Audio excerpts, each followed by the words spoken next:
Boa noite, irmãos. Boa noite. Posso ouvir um boa noite mais forte? Boa noite, irmãos. Boa noite. Glória a Deus.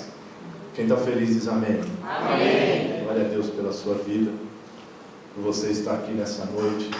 Eu queria te pedir que você abrisse o teu coração para aquilo que o Senhor te trouxe aqui para você ouvir e ser ministrado da parte dele, amém?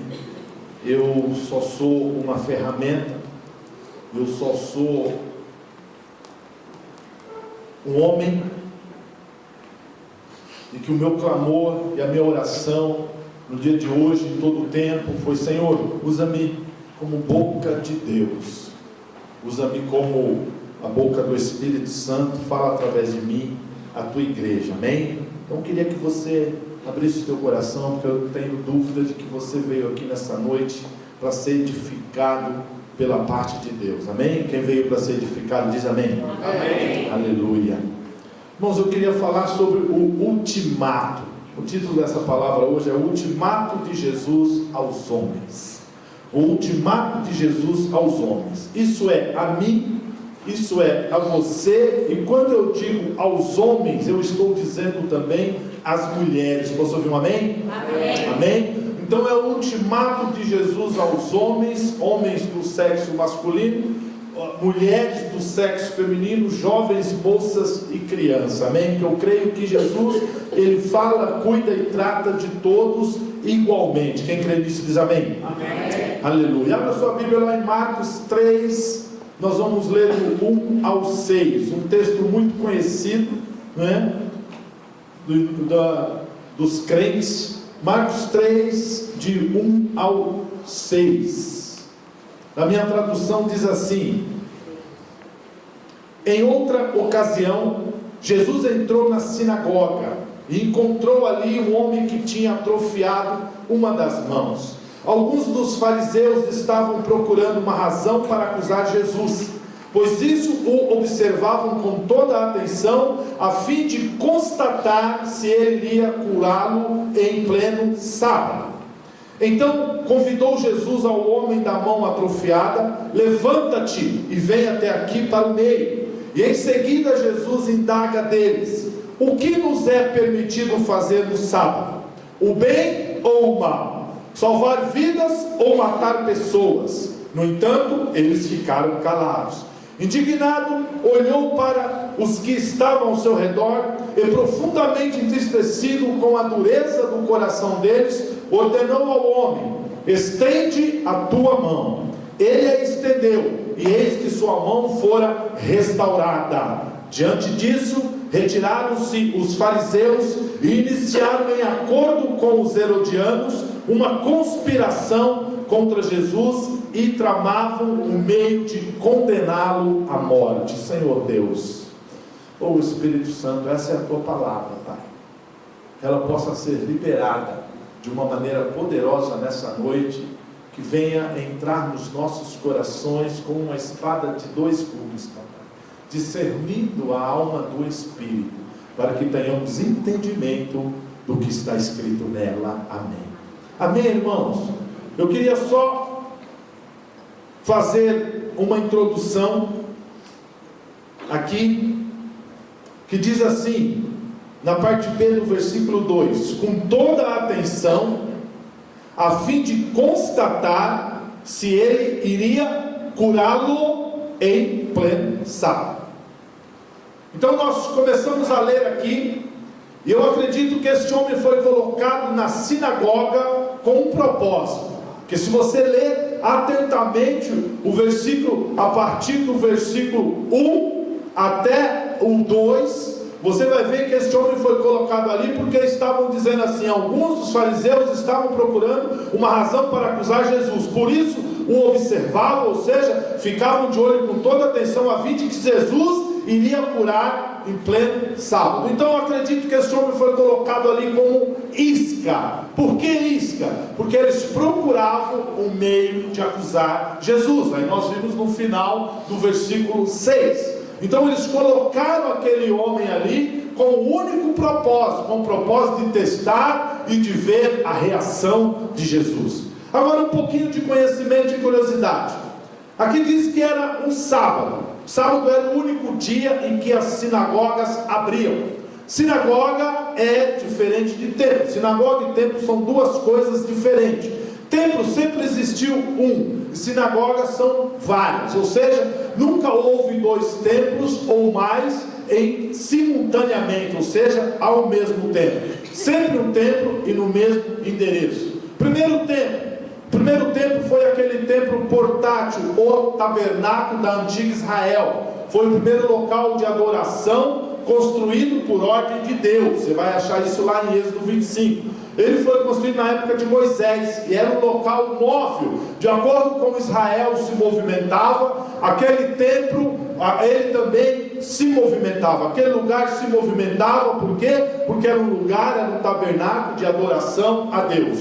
O segundo templo, Davi desejou construir um local fixo de adoração, né? Mas Deus disse a ele que o seu filho Salomão é quem o construiria. Então foi o templo de Salomão, né? E Salomão colocou um fim naquele templo portátil com a sua obra, e uma obra faraônica. O templo de Salomão, algo que jamais foi reproduzido em qualquer outro lugar. Você pode conferir isso em 1 Reis. Eu vou ler aqui que eu estou passando um pouquinho de conhecimento. 1 Reis 6, 21, 22 assim. Também cobriu, isso era o templo de Salomão, também cobriu de ouro puro todo o interior do templo, e estendeu correntes de ouro em frente do Debir, o santuário interno.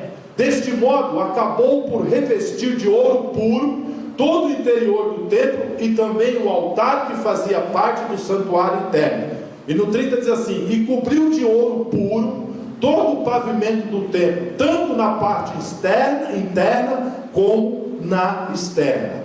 Você, olhando esse relato de 1 Reis, você vai ver que essa obra realmente, além de ser uma obra linda, ela era uma obra faraônica. Onde você olhasse, aonde você pisasse, a palavra de Deus diz que tinha ouro puro, tanto na parte interna, na parte de dentro, como também na parte de fora, né? Esse foi o segundo templo. Só que aí vem Nabucodonosor, taca fogo e destrói todo o templo. Aí vem o terceiro templo, que ele veio lá de Zorobabel. Nós já ministramos sobre isso.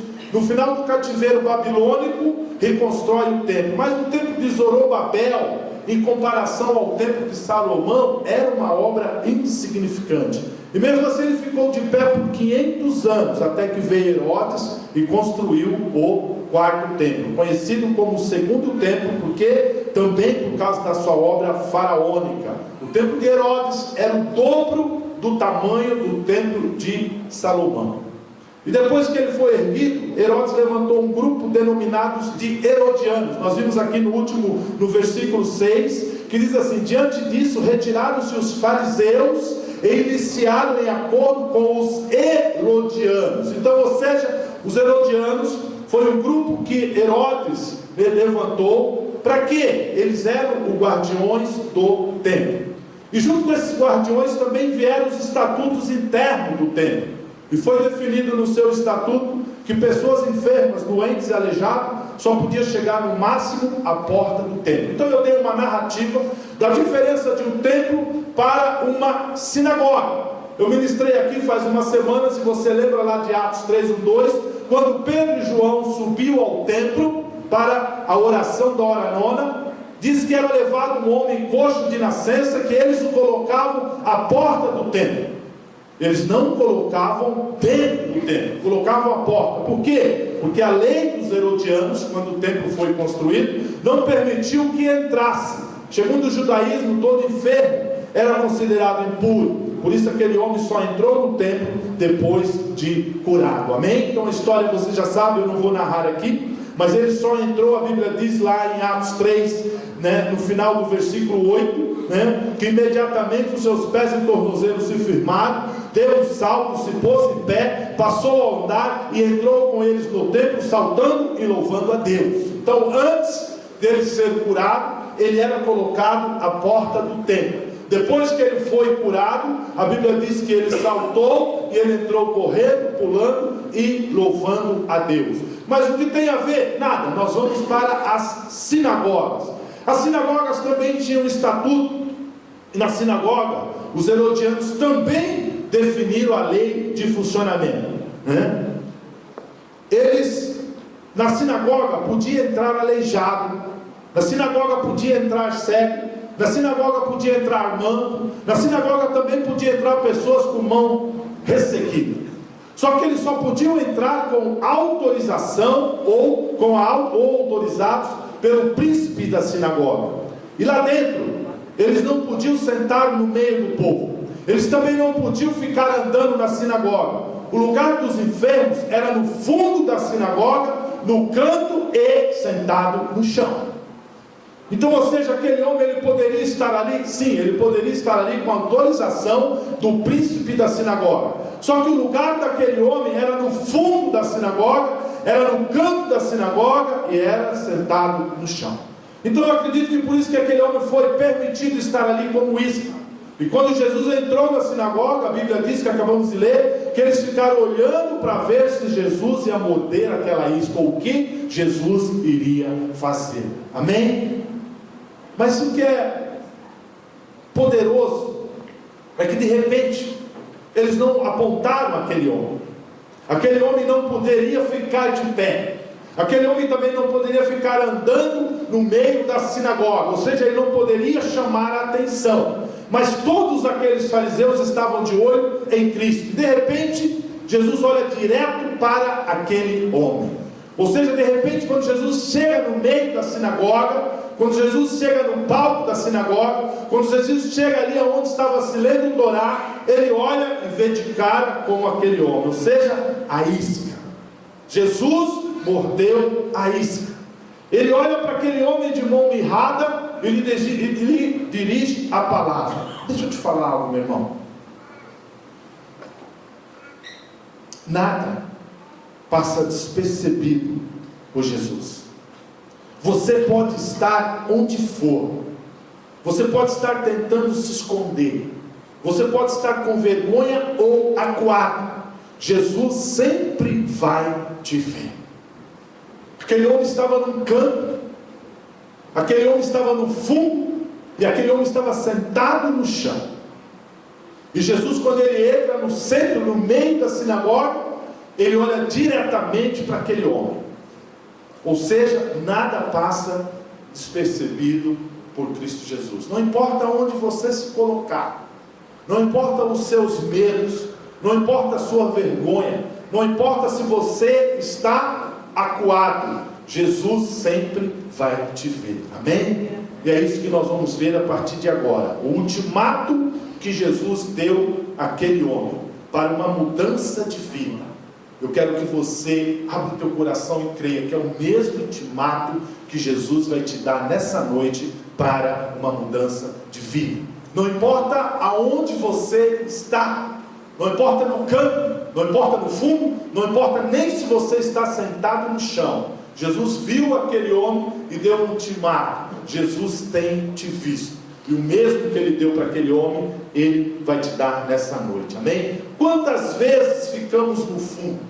Quantas vezes ficamos no canto? E quantas vezes nos sentimos no chão? Pense para a sua vida espiritual, sua vida ministerial, sua vida familiar, sua vida profissional. Quantas vezes você se sente de canto? Quantas vezes você se sente lá no fundo? Quantas vezes você se sente acuado? E quantas vezes você se sente no chão? Eu queria que você prestasse atenção aqui no primeiro ultimato que Jesus deu. A palavra de Deus diz que Jesus olha para aquele homem e diz: levanta-te, ou seja, põe de pé. Eu acredito que todos estavam pensando que Jesus não tinha visto ainda aquele homem, mas de longe ele aponta para o homem da mão mirrada e lhe dá uma ordem: levanta-te e põe de pé. Sabe, irmãos, quando Jesus diz para mim e para você, quando Jesus diz para aquele homem: levanta-te e põe de pé, muitas vezes nós estranhamos esse chamado. Sabe por quê? Porque nós falamos: não é comigo. Porque nós falamos, eu não tenho condições. Porque nós falamos, ele está me expondo, eu estou sendo exposto. Você acha que aquele homem, a hora que Jesus apontou o dedo para ele e falou, você, levanta-te e põe de pé, o que aquele homem pensou? Peraí, eu tenho que ficar no chão, eu tenho que ficar no fundo, eu tenho que ficar o mais disfarçado possível. E agora este homem vem e manda eu ficar de pé. Eu não tenho dúvida que passou na mente daquele homem, como passou na mente de todos ali. Agora ele vai me colocar para fora. Ou seja, muitas vezes, quando Jesus pede, vem para frente. Quando Jesus pede, fica de pé, o que você acha? Você simplesmente acha que está sendo exposto. Aquele homem achava que estava sendo exposto. Por quê, pastor? Porque não é preciso ser nenhum expert para saber que canto é algo pejorativo. Canto em qualquer lugar do mundo é canto. Canto é um lugar de desprezo. Canto é um lugar de desvalorização. Canto é um lugar de humilhação. Quem aqui gostaria de ser jogado para o canto? Quem aqui gostaria de ser colocado de escanteio? Canto nos remete a um lugar pejorativo. E se não bastasse aquele homem, além de ele estar no canto, ele ainda estava no chão. Ele estava no canto, e não bastasse estar no canto, e não bastasse estar no lugar de uma maneira pejorativa, e não bastasse estar desvalorizado, ele ainda estava no chão. Aí vem Jesus e disse, levanta-te, põe-te de pé. Sabe o que Jesus está dizendo para ele? Sabe o que Jesus está dizendo para mim? Sabe o que Jesus está dizendo para você nessa noite? Ei, acabou. Eu tenho um chamado para a sua vida. Ei, você a partir de hoje vai fazer algo novo. Ei, a partir de hoje sua vida não será mais a mesma.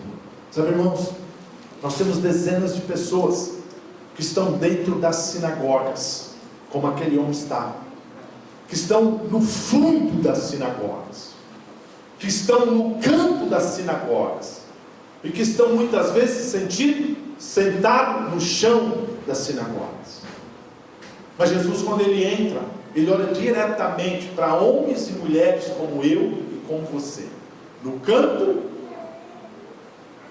no fundo e sentado no chão.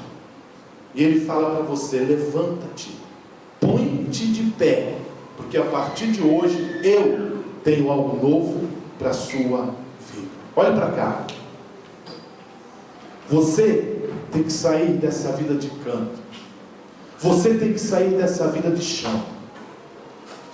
Esse nível de vida baixo, esse nível de vida que você acha que não pode se envolver, porque tem pessoas que estão dentro da sinagoga, estou falando dentro da igreja, e acha que ela não pode se envolver na sua célula. Tem pessoas que estão dentro de células, nós somos uma igreja celular, ok? Então você tem que participar de uma célula. Tem pessoas que estão dentro de uma célula e acham que elas não podem se envolver, acham que elas não podem ser líder em treinamento, acham que elas não podem ser líder, acham que elas não podem ser anfitrião. Tem pessoas que simplesmente, elas estão no canto, elas estão sentadas no chão, elas estão no fundo de uma célula. Por quê? Porque elas acham que não podem se envolver. Tem pessoas que estão dentro das sinagogas, que acham que não pode servir a sua igreja, que acham que não pode fazer nada com a sua igreja, que acham que tem muita coisa já sendo feita por muitas pessoas.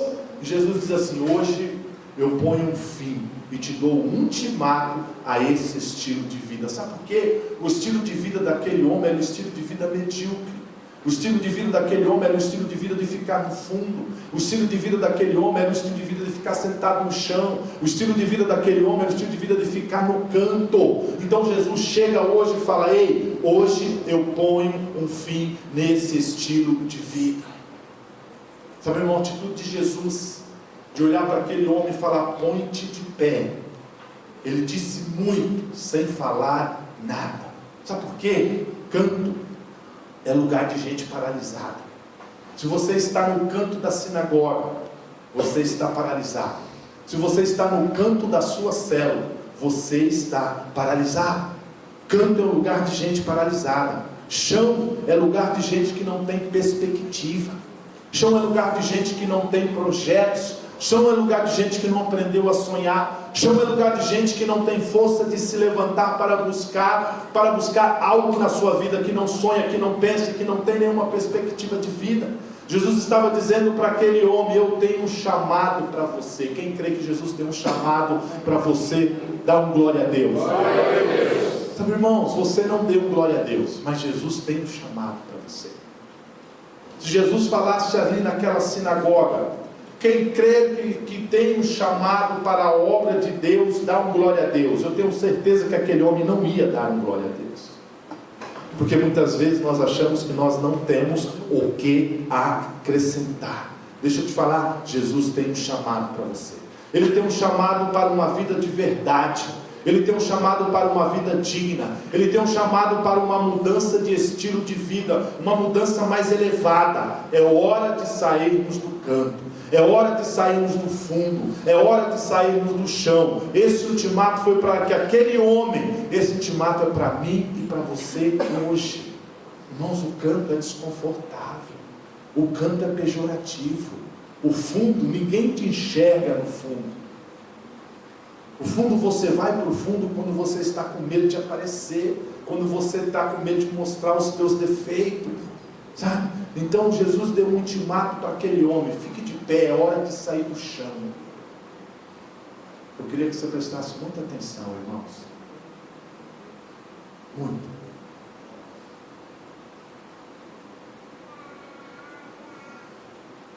Essa palavra é o que Deus colocou no meu coração. É o que nós estamos buscando aprender acerca do propósito de Deus na minha e na sua vida. Por que Ele me trouxe aqui? Eu queria que você entendesse algo nesta noite. Sabe onde o diabo quer te ver? O diabo quer te ver lá no fundo. Sabe onde o diabo quer te ver? O diabo quer te ver você no canto.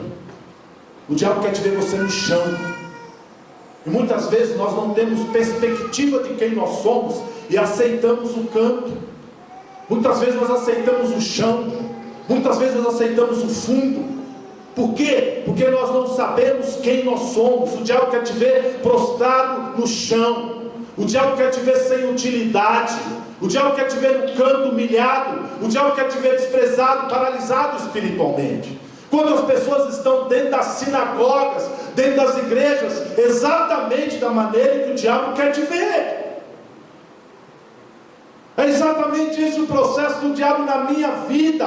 Ele quer me ver prostrado no chão, sem utilidade na obra de Deus. Aquele homem da mão mirrada, ele estava prostrado, ele estava no chão, ele estava no canto, ele estava no fundo, sem utilidade na obra de Deus. É dessa maneira que o diabo quer me ver. É dessa maneira que o diabo quer te ver. Mas eu queria que você prestasse atenção, porque hoje o Senhor está dizendo para você: levanta-te, põe de pé, porque eu tenho um propósito maior na sua vida. Eu tenho um propósito maior na sua vida. Eu não tenho um propósito de céu para você. Eu não tenho um propósito somente para você ir para o céu. Eu tenho um propósito de você fazer a diferença nessa terra. Eu tenho um propósito para você fazer a diferença nas vidas que estão ao seu redor. Eu tenho um propósito de você estender as mãos e ajudar dezenas, centenas e milhares de pessoas a se levantar. Eu tenho um propósito de você alçar voos maiores. Quando o Senhor chamou Ezequiel e ele viu a glória do Senhor, a palavra de Deus diz que ele caiu por terra. E sabe o que o Senhor falou para ele? Filho do homem, põe-te em pé e falarei contigo. Deus não vai falar com você no chão. Deus não vai se humilhar para falar com você no chão. Põe-te de pé, que eu falarei contigo. Por que Jesus mandou aquele homem ficar de pé? Por que Jesus mandou aquele homem sair do chão? Para falar com ele. Para falar com ele. Sabe, irmãos, muitos de nós não temos ouvido, muitos de nós não temos visto, muitos de nós não temos entendido a voz de Deus. Por quê? Porque estamos no chão, estamos no canto, estamos no fundo. Então, Deus está te falando: põe-te de pé que eu falarei contigo. Ficar de pé fala de posicionamento. O Senhor quer que você se posicione. Ele quer que você assuma uma atitude diante das pessoas. Põe-te de pé.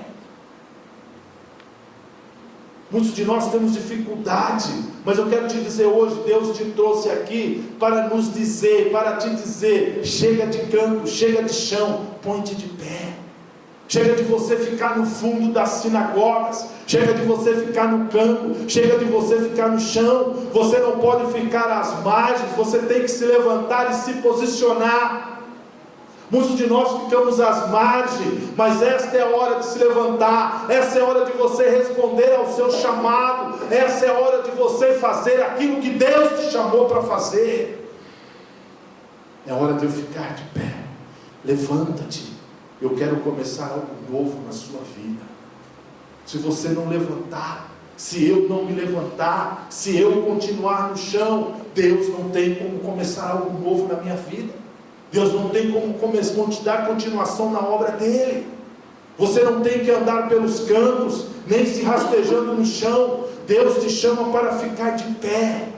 Deus te escolheu desde o ventre da sua mãe para você ficar de pé. Satanás, ele veio para matar, roubar e destruir. Ele veio para nos humilhar. Ele veio para que nós ficamos rastejando nesse mundo. Ele veio para que nós sejamos endividados, mentirosos, ladrão, viciados, para termos casamentos destruídos, para que nós possamos mendigar o pão de cada dia. Mas o Senhor te chamou para ficar de pé. Ele te chamou para ficar de pé. Em segundo lugar, o ultimato de Jesus para o homem foi: vem para o meio. Irmãos, nós deveríamos todos os domingos, exceto as mães que têm bebê, deveríamos inundar essas cadeiras da frente. Inundar essas primeiras cadeiras. Deixe o fundo para quem chegar atrasado. Jesus olhou para aquele homem e falou: vem para o meio. Jesus chamou o homem para o meio, porque ele, Jesus, estava no meio. Ele, quando ele entrou, eu não me alonguei muito, mas quando ele entrou, ele foi direto para o meio, onde era ali do Torá. Era uma plataforma que ficava no meio da sinagoga. Ele não parou no fundo, ele não parou no canto, ele parou exatamente no ponto principal da sinagoga. E quando ele olha para aquele homem, ele fala: vem para o meio, vem para o meio. Vem para o meio significa não fique longe. Vem para o meio da comunhão, vem para o meio dos irmãos, vem para o meio, vem e se aproxima, vem para o meio, vem próximo de mim, se envolva na célula, se envolva com a obra, se envolva nos ministérios, não fique de fora, vem para o meio, venha para a próxima. Você já gastou muito tempo no canto, você já gastou muito tempo no chão, agora é hora de levantar e vir para o meio. Agora é hora de você estar no meio, agora é hora de você estar próximo, agora é hora de você estar no meio da oração, agora é hora de você estar no meio do louvor, agora é hora de você estar no meio da liderança, o meio daqueles que estão fazendo a obra de Deus. Não é mais tempo de você estar no canto, não é mais tempo de você estar no fundo, agora é tempo de você estar no meio daqueles que estão fazendo a obra de Deus. Jesus está chamando você da mesma maneira que chamou aquele homem: vem para perto de mim, vem para onde eu estou, vem para onde eu estou, vem fazer aquilo que eu te chamei para fazer. Aí você me pergunta: pastor, por que eu tenho que ir para o meio? Porque Jesus sempre esteve no meio. Eu coloquei 3 exemplos aqui. Primeiro, quando Jesus foi crucificado, tinha quantas cruzes? Responda. Quantas? Quem estava no meio? Quem estava no meio? Jesus. João viu o trono. Aonde o trono estava? No meio. A Trindade, Pai, Filho e Espírito Santo. Aonde está o Filho? No meio. Aonde estiver 2 ou 3 reunidos, o que ele diz? Vamos repetir: aonde estiver 2 ou 3 reunidos, o que ele diz? Eu estarei no meio deles. Jesus sempre está no meio. E Ele te convoca nessa noite: vem para o meio dos que ama a Deus, no meio dos filhos de Deus, no meio da congregação, no meio daqueles que oram, no meio daqueles que buscam a Deus, no meio daqueles que estão servindo ao Senhor. Sabe, irmãos, o meu lugar e o teu lugar é no meio daqueles que estão servindo a Deus.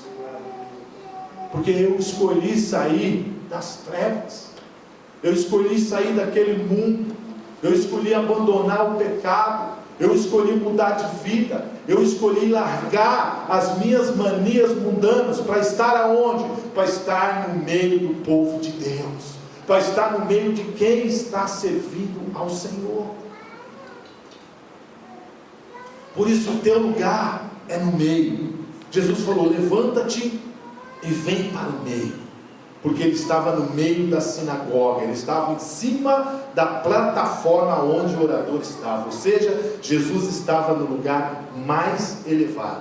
Agora pensa bem, um homem que sempre ficou escondido, um homem que estava no chão, no fundo e no canto. De repente Jesus fala para ele: levanta-te e vem para o meio.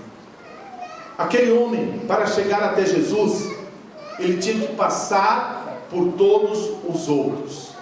Ele tinha que sair lá do canto, lá do fundo, e passar por todos os outros, passar por todos aqueles que estavam na sinagoga. E não só passar, como ele tinha que subir numa plataforma, porque Jesus estava em cima de uma plataforma. Ou seja, Jesus agora está colocando aquele homem no lugar mais elevado do que os demais. Posso ouvir glória a Deus?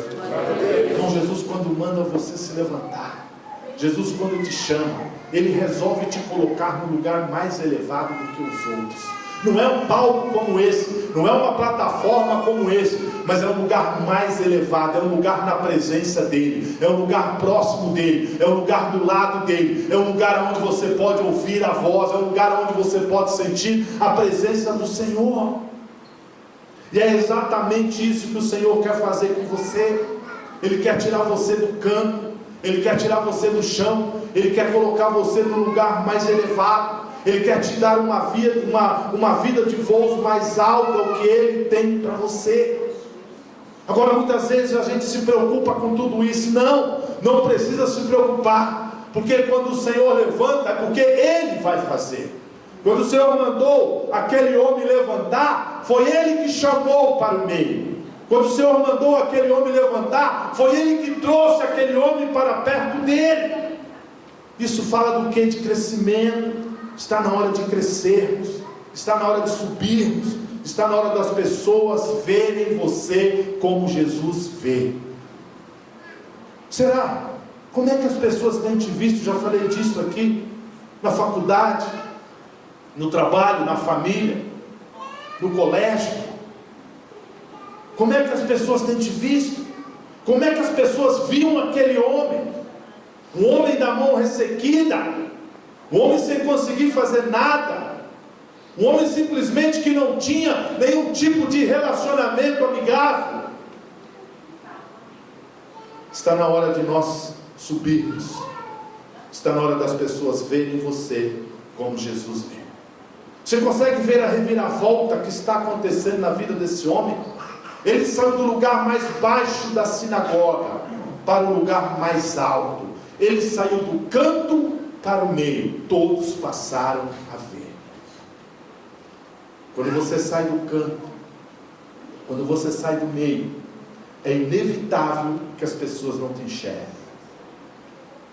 É inevitável que as pessoas não te vejam. Por isso nós devemos resplandecer a imagem e semelhança de Cristo. Todos viram aquele homem. Deus quer mudar você de nível. Deus quer mudar você de nível. Deus quer te levar a um outro patamar. Deus quer fazer com que você experimente voos maiores. Deus quer te fazer você sair do canto e do chão.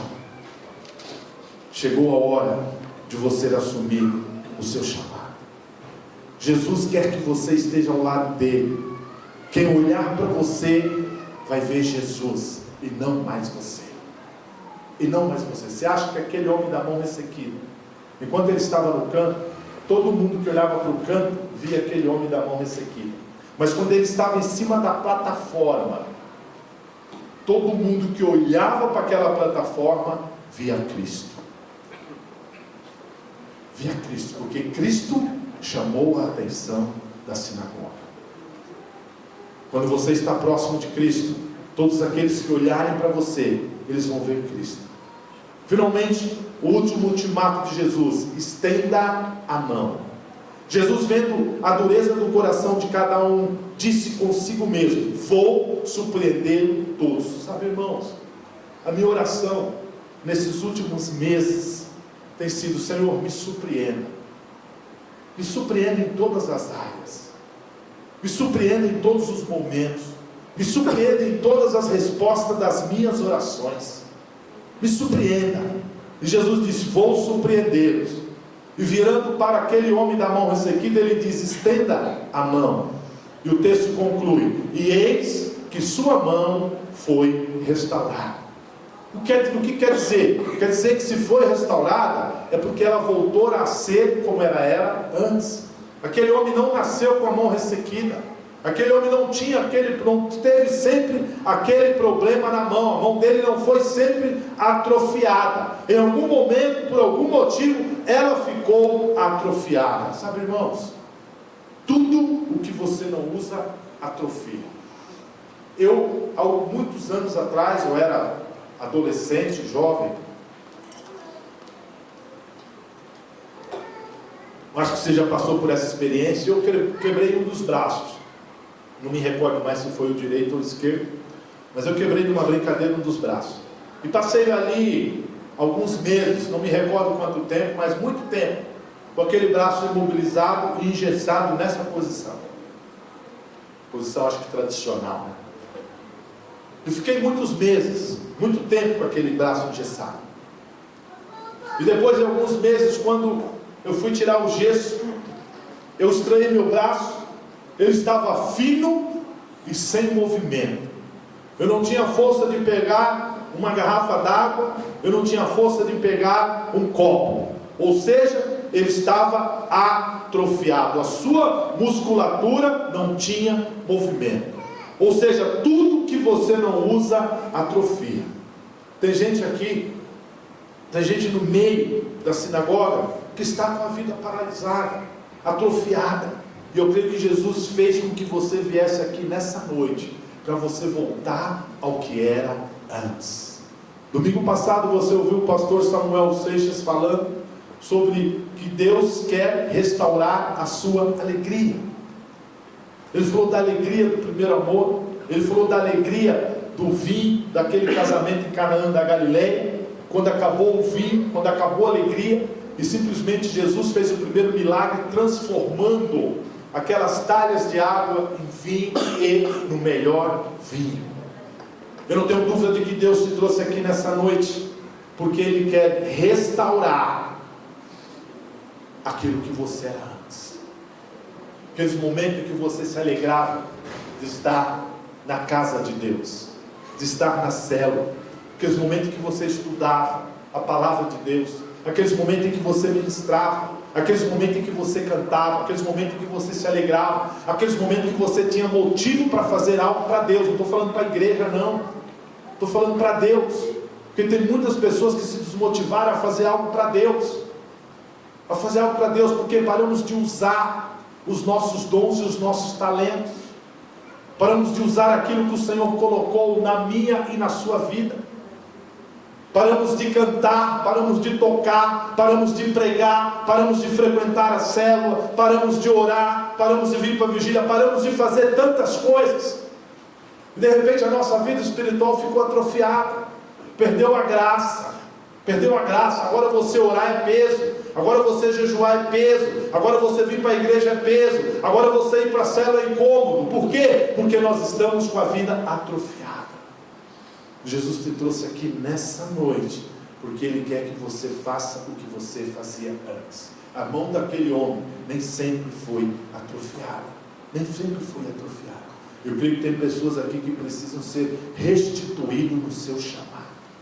Eu creio que tem pessoas aqui que precisam ser restituídas no seu ministério. Eu creio que tem pessoas aqui que precisam ser restituídas na posição que o Senhor tem para você. Sabe, irmãos, eu estou fazendo, mas como é que eu estou fazendo? Você ouviu isso a semana passada? Eu estou ministrando, mas como é que eu estou ministrando? Eu estou orando, mas como é que eu estou orando?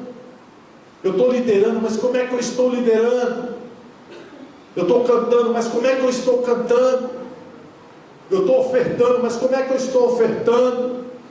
Eu estou dizimando, mas como é que eu estou dizimando?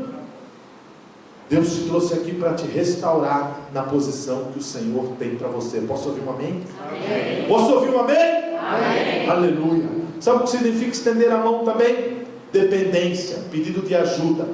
Quando uma criança precisa de algo, o que ela faz? Ela estende a mão. Quando ela quer colo, o que ela faz? Ela estende a mão e se joga na sua direção. Então estender a mão é um pedido de ajuda. Peça ajuda ao Senhor, pois Ele está aqui. Estenda a sua mão e diga para Ele: Senhor, eu preciso da sua ajuda. Senhor, eu preciso de Ti. Não é só cantarmos, eu preciso de Ti. Sabe, Senhor, eu dependo de Ti. Eu já tentei por mim mesmo e não consigo. Ajuda-me. Ei, você é filho amado. Você é filho amado. O que falta? Falta você estender as mãos. Falta você estender as mãos. Falta você estender as mãos e falar: Senhor, já tentei de tudo. Eu já fiz de tudo. Eu já busquei em todos os cantos. Eu já tentei pela força do meu braço. Mas agora eu me rendo a Ti. Eu me rendo a Ti. Estender a mão também é disposição. Quando a gente pergunta quem pode ajudar, quem quer fazer algo, aquele que levanta a mão está dizendo: eu posso, conta comigo. Quantos de nós temos dificuldade de estender e de levantar a mão? Talvez hoje você precisa fazer como Isaías e dizer: eis-me aqui, envia-me a mim. Deixa eu te falar algo, meu irmão. Olha para mim. Nós temos muito a conquistar. Agora, por que, pastor, nós temos muito a conquistar? Você quer ser um grande pastor? Você quer ser um pastor de uma igreja de milhares? Não, eu quero responder ao chamado de Deus. Eu quero que você responda ao seu chamado de Deus. Eu não creio que Deus me salvou só para mim ir para o céu, porque Jesus não precisava morrer para mim ir para o céu. Eu só precisava arrepender dos meus pecados. Eu creio que Deus me chamou para uma obra maior do que aquela que está diante dos meus olhos. Eu creio que Deus te chamou para uma obra maior daquela que está diante dos teus olhos. Nós temos muito a conquistar. Nós temos célula para multiplicar. Nós temos filhos da paz para abrir. Nós temos um encontro chegando. Agora, quem vai poder ajudar? Estenda a mão. Estenda a mão. Estender a mão também é um sinal de rendição. Eu não vou fugir mais. Eu não vou fugir mais. Eu vou me render ao Senhor. Mãos para cima. Mãos para cima quer dizer: eu me rendo. Eu não fujo mais de Ti. Uma das maiores dificuldades nossa é nos rendermos diante do Senhor. Eu fugi há alguns anos, já contei dezenas de vezes. Eu fugi há algum tempo do meu chamado. Eu fugi há algum tempo do meu chamado. E tem gente fugindo do seu chamado. Deixa eu te dizer, hoje é dia de redenção. Se renda a Ele. Não é a comunidade Casarão. Não é o pastor Heleno. É você se render a Ele. Talvez Deus esteja te chamando há muito tempo e você está vivendo uma vida fugitiva. Sabe uma vida fugitiva? Sabe o ladrão? Sabe o bandido? Quando ele está fugindo da polícia e a polícia sai no encalço dele, sai correndo atrás dele e ele continua correndo, só que chega uma hora que ele chega diante de um beco sem saída, diante de uma parede, diante de um muro, diante de um portão. Aí a polícia fala: pare. Ele levanta as mãos e fala: me rendo, porque não tem mais para onde fugir. Deixa eu te falar algo, meu irmão. Você está correndo há muito tempo. Você está fugindo há muito tempo. Você está fugindo do chamado. Você está fugindo do propósito de Deus. Você está fugindo daquilo que Deus te chamou para fazer. Você está fugindo do ministério. Você está fugindo da sua família, de edificar a sua família, de edificar a sua casa, de mudar a estrutura de vida em que você está vivendo hoje. Deus tem te chamado há muito tempo e você está com dificuldade de se render. Não viva mais uma vida fugitiva, porque hoje é noite de você se render e falar: Senhor, eis-me aqui. Eis-me aqui. Senhor, eis-me aqui, eu me rendo, eu me prostro, eu levanto as minhas mãos. Eis-me aqui. Eu quero literalmente cumprir com o chamado que o Senhor tem para mim. Qual é o chamado que Deus tem para você? Eu uma vez pensei que o meu chamado era cantar. Entrei no coral, entrei no ministério de louvor, fiz aula de canto, cantei com o Pavão, cantei com a pastora Lília, mas eu descobri que o meu ministério não é cantar. O meu chamado não foi para isso. Posso até cantar, mas não é o meu chamado. Não é o meu chamado. Qual é o seu chamado? Deus te chamou para algo específico. O que você tem feito com Ele? Sentado? O que você tem feito com Ele? Feito algo porque o outro está fazendo? Esperando? Na dúvida se vou ou não vou? O que você tem feito com Ele? Eu por muito tempo não fiz nada com o meu chamado. Ignorei.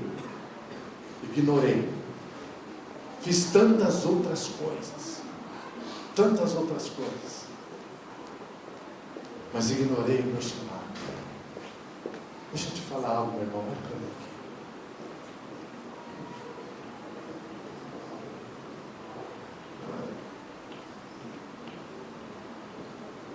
A obra do Senhor na sua vida é o seu chamado.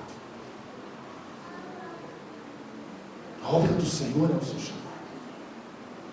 É você se render e falar: Senhor, eu me entrego. Eis-me aqui. Eis-me aqui.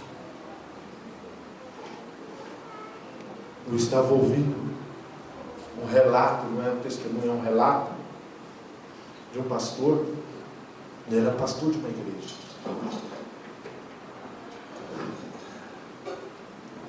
Grande. Algumas centenas de pessoas. De repente ele foi enviado para uma igreja de 20 pessoas, onde tinha de tudo em volta da igreja, menos crente. E ele falou: mas Senhor, o que eu vim fazer aqui?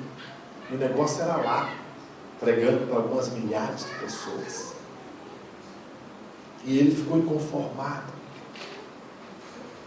porque o pastor dele tinha mandado para aquela igreja pequena, no meio de um lugar onde ele precisava desbravar. E ele começou a questionar do porquê que eu estou aqui. Por que eu não estou pastoreando aquela igreja, pregando para dezenas, centenas de pessoas, e estou aqui? Aí um dia o Senhor respondeu a ele. Falou: eu te chamei para você ser um desbravador. Você nem pastor será. Você será simplesmente um missionário. Você será membro de uma igreja e vai viajar o Brasil e o mundo pregando o meu evangelho. Aí ele falou: eu não tenho igreja, eu sou membro de uma igreja. Você não é pastor? Eu sou missionário. Qual é o seu chamado? Eu creio que Deus te chamou para uma obra maior. Eu queria o teclado aqui, temos tecladistas sobre aqui, eu queria hoje o teclado. Eu creio que Deus te chamou para uma obra maior. Não importa aquilo que você acha que você tem que fazer. Não importa aquilo que você pense que você tem que fazer. Não importa aquilo que você queira fazer. Hoje é noite de você se render e dizer: eu me entrego.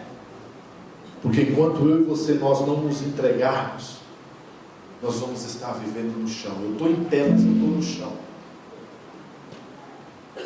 Eu estou em pé, mas eu estou no chão. Eu estou no canto. Porque você no chão, você no canto, não é a vida que o Senhor tem para você. Eu no canto e no chão, eu não fui chamado para isso. Da parte de Deus você não foi chamado para isso. Da parte do diabo você foi. Para ser humilhado, para ser pisado. Mas para parte de Deus, Jesus te chamou para você levantar e vir para o meio. O diabo te escolheu para você ficar no canto.